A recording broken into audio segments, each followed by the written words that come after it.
Panorama group, जो सोचता है वो करता है। नमस्कार, भारत लाइव देख रहे हैं आप। बिहार में मंत्रिमंडल पर गहमा गहमी तेज हो गई है। एनडीए गठबंधन की सरकार बनते ही सबसे ज़्यादा जिस विषय पर चर्चा हो रहा है कि मंत्रिमंडल विस्तार कब होगा, एक के बाद एक भारतीय जनता पार्टी के उप मुख्यमंत्री या फिर विजय सिन्हा, सम्राट चौधरी विजय सिन्हा की अगर बातचीत की जाए तो ये लोग बार बार कह रहे हैं कि मंत्रिमंडल विस्तार पर कोई पेच नहीं है। लेकिन एनडीए घटक दल में ही शामिल हम के सुप्रीमो जीतन राम मांझी ने बड़ा बयान देकर बिहार की राजनीति को एक बार फिर से गरमा दिया है। जीतन राम मांझी ने बखेड़ा खड़ा कर दिया।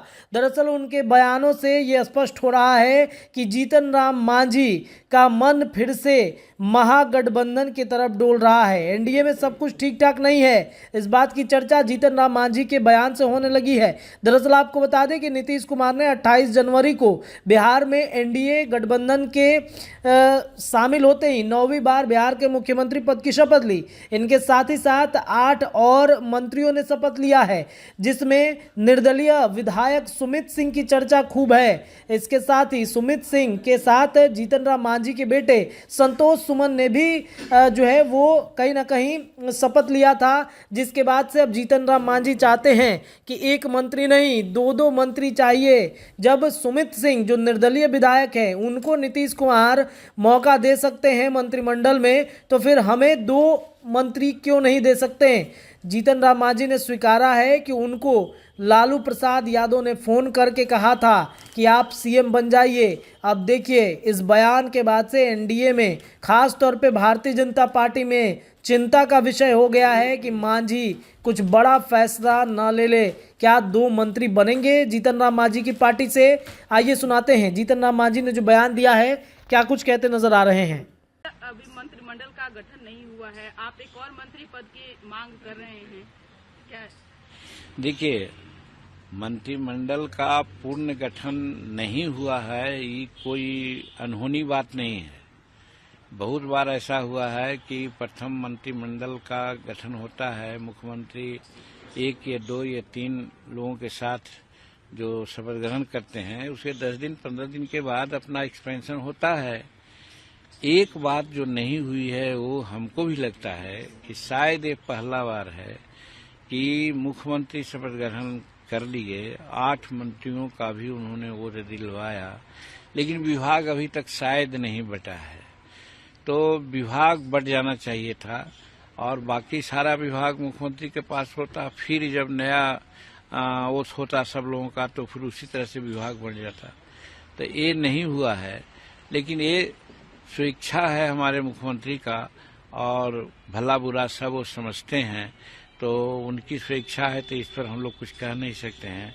लेकिन जैसा कि सुन रहे हैं कि अगला 5 तारीख को मंत्रिमंडल का विस्तार होगा, और होगा तो निश्चित है कि उस दिन जरूर विभागों का भी बंटवारा होगा।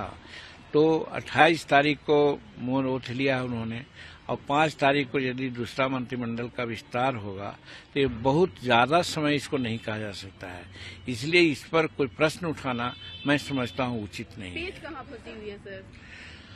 पेच फंसने की बात नहीं है, कुछ सुविधा असुविधा की बात है। जैसे सुना था कि पहले ही हो जाता, लेकिन राज्यपाल महोदय कहीं बाहर जा रहे हैं और आपने देखा है कि 10 तारीख से पहले विधानसभा की बात आई थी, तो निश्चित होता कि पहले मंत्रिमंडल विस्तार हो जाता। लेकिन महामहिम बाहर जा रहे हैं, 10-11 को बाहर रहेंगे, तो 11 को रात में आएंगे, तो 12 को होगा विधानसभा सत्र प्रारंभ होगा।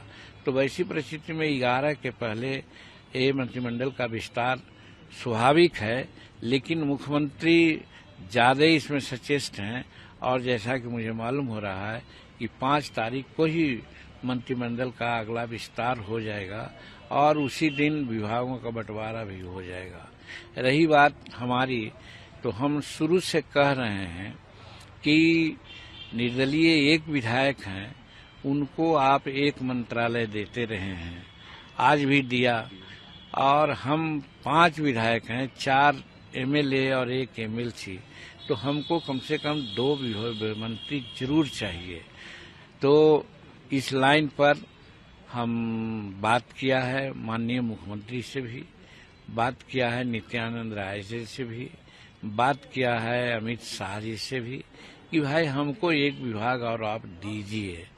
उन लोगों ने कोई स्वीकारात्मक या नकारात्मक बात नहीं कही है, इसलिए हमको उम्मीद है कि हमको एक विभाग और मिलेगा और हम समझते हैं कि एक विभाग मिलेगा तो बहुत अच्छा रहेगा और हमको मगध में काम करने में, सामाजिक सामंजस्य को स्थापित करने में हमको बड़ी सुविधा होगी, इसलिए हम एक विभाग और मांग रहे हैं। पनोरमा ग्रुप, जो सोचता है वो करता है। अगर ये वीडियो पसंद आई और वह बिहार के राजनीति और बिहारियत से सरोकार रखेनी तो सब्सक्राइब बटन दबा के चैनल के सब्सक्राइब कर ली। ओजे एगो घंटी बा, ओकरा बटन दबा देला से कुल सटीक और मारक खबर रुआ मुफ्त में मिल जाई। अगर रुआ पत्रकारिता के हमनी के नया प्रयोग में सहयोग कर चाहतानी तो ज्वाइन बटन दबा दी। पेटीएम नंबर नोट कर ली 9386816700। धन्यवाद।